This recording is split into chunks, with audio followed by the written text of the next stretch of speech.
Je suis Elise Finlay, une artiste basée à Banff, en Alberta. Je suis née et j'ai grandi ici, et j'ai ma pratique en atelier ici. Je n'avais pas réalisé que l'art de guerre était une catégorie d'art distincte. Je ne sentais vraiment pas de lien avec la guerre et les conflits. Donc la possibilité de créer des œuvres en fonction de l'exposition, plutôt que de créer une œuvre qui traitait de la guerre et des conflits en particulier, était un excellent point d'entrée pour moi en tant qu'artiste. C'est difficile de décrire mon style artistique, car je travaille vraiment d'une manière axée sur le processus. Les matériaux avec lesquels je travaille renvoient toujours à l'idée derrière l'œuvre.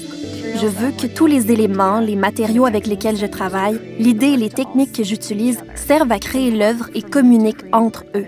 Il est important pour moi de créer des œuvres qui ont du sens à plusieurs niveaux. Le processus de fabrication de ces sculptures est plutôt laborieux. Il commence avec la sélection d'un tissu qui reflète les idées derrière l'œuvre, pour ensuite déconstruire ce tissu et créer quelque chose de transparent, imprégné de mon travail. Ce processus prend un tissu ordinaire et le transforme en quelque chose d'unique dans une sculpture en fibre. J'ai choisi des œuvres qui m'inspiraient vraiment, qui me parlaient ou qui racontaient une histoire très intéressante. Parfois, c'était l'œuvre même qui me parlait. Parfois, c'était la technique de l'artiste, les couleurs utilisées, mais d'autres fois, c'était l'objet lui-même qui me parlait.